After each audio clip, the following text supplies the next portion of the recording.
What is happening, people? Guns Riot from NextGenTactics. We're going to use some semi-automatic weapons here. Well, weapon 1 in particular, the FAL. I don't like the M14. Like the M14 in COD 4, don't like it here. Now, the only thing I'm going to mention, and I've mentioned this before, but I kind of stayed away from the semi-automatic weapons for this reason, is that there's the limiter on it. And by that I mean for people, I guess it's Treyarch's way of answering to people with turbo controllers. And I understand why they're doing it, and you know what? It's a good idea in theory, however, it basically punishes people like me who have naturally fast trigger fingers. I can fire it very, very, very quickly, as fast as some turbo controllers, not as fast as others that are crazy sick. But if this was not limited, I could probably unload the entire clip of this FAL within a matter of just over a second. You know what I mean? Like very, very, very fast. Not hard for me to do it. Okay, maybe 2 seconds. I don't know. Nonetheless, I would unleash it so that it would look like a friggin' automatic weapon.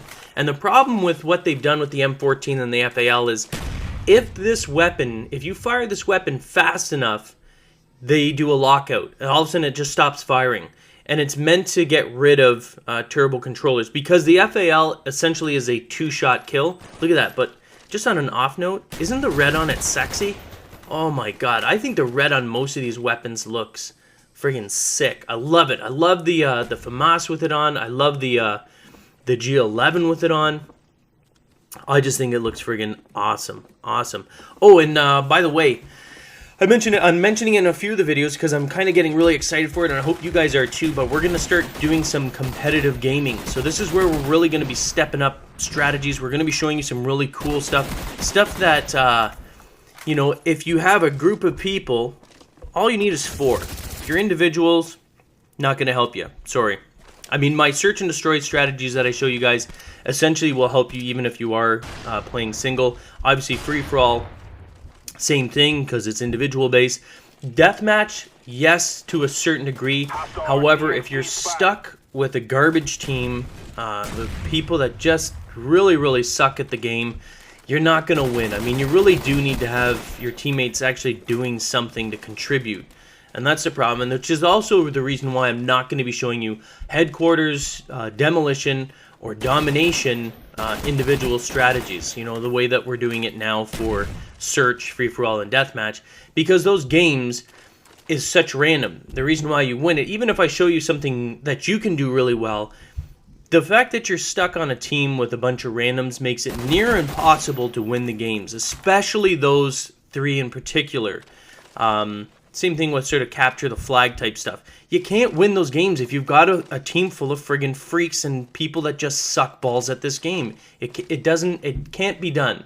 So what I would suggest, if you don't have a team, if you're looking for people to game with, you can generally find them in game battles, and you don't always have to play competitive. It's all about playing a little bit better. It's about playing as a team. It's about getting together with people and wanting to actually win the game. It doesn't mean you're looking to enter MLG and become a professional, for God's sakes.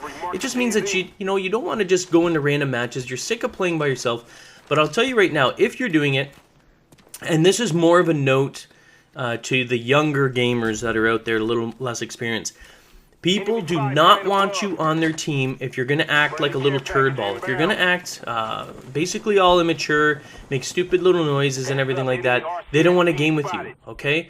I'm telling you that right now. They're not going to want to game with you. So I'm not saying don't talk or anything like that, but just be more game-oriented. When you communicate about the game, what's going on in the game. I don't mind playing with a lot of young gamers. I mean, I think when Fisher first started playing, he was 14 when he joined the team, and maybe he's 15 now. I mean, he's still pretty young, but he has maturity in the game. Sometimes I have to tell him to sort of zip it, right, Fisher? You know that. You know it's true. I always do.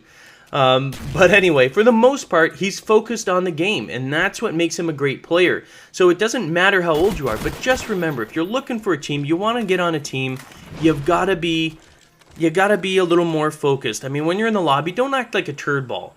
I know all of you guys know, when you're in public matches, you get into random lobbies, there's always a handful of people that act like complete losers, and they think they're funny, but they're really not funny. I mean, they really aren't. I mean, whatever. This isn't Yuck Yucks. This isn't stand-up comedy. Most people don't find it funny. They just find it annoying, and then you think you're funny because you're actually talking back, and blah, blah, and the vicious circle continues. However, if you want to get in the game, if you're looking to make friends, you know what I mean? You're looking to make friends and you want to add people. Acting like a dickhead and annoying in the lobby doesn't work. It doesn't work at all. And I'll tell you right now, there's no way in hell I would add any of you if you acted like that. Absolutely not. I would mute you and I'd forget about you. Although I do mute most of the people most of the time. I only do that because there's so many annoying people. I've grown accustomed to muting people because there's so many people that just constantly yip-yap all the time in there about nothing. No one's talking about the game. For me, this isn't friggin' Facebook for me. When I'm in the middle of a game, I don't care about, you know, what your favorite color is or blah, blah, blah, and they're talking, or I can hear them talking about, and no offense to you guys, but I hear them talking to their family in the background. What, and pardon my language, but what the fuck do you have your mic on for? No one gives a shit about you and what you're doing with your family in the background. If you're not communicating with other people on your team or in the game, or having even free-for-all, have some fun if you're chit-chatting when you're doing it, that's fine. It's a social thing. But no one cares. We don't want to hear your family yipping in the background. No one gives a crap about it. If that's your whole point, then why do you have your mic on? You know what I mean? Like, do you think we actually give a shit about what you and your family are doing? No. No, we don't. We don't care about that. That's why you get muted. That's why I mute everybody. You know what I mean? It's a shame because I used to Killer Buds, which some of you may or may not know from our older videos. He was from the days when I didn't mute people, and he's a super cool guy. He's not the greatest gamer of all time. You know what I mean? Like he doesn't usually end up on first on the list. He doesn't end up getting the most kills. But I love gaming with him. Number one, when he's in the game, he communicates like crazy. He talks about the game. He's like, oh, we got, you know, 2 hostiles or 2 enemy players on the far ridge or blue house, whatever it is. Always communicating, having a good time, knowing when to joke, but also, you know, knowing when to shut up. And he's not annoying. He's just a cool guy. And that's who I like on my list. So that's a little tip for you guys if you're looking for a team. The other way to get on a team, come to our website. Look, we have clan forums. Lots of people looking to play with each other. Oh, that sounds dirty. Anyway, you can just scroll down in the description of the video. You'll see our website. Go in the forums and hook up with a team. Just remember, don't be annoying because nobody wants to play with annoying people. Peace. Get the latest updates and stay in touch with the NGT community with our all-new Facebook application. Check the description of the video for details.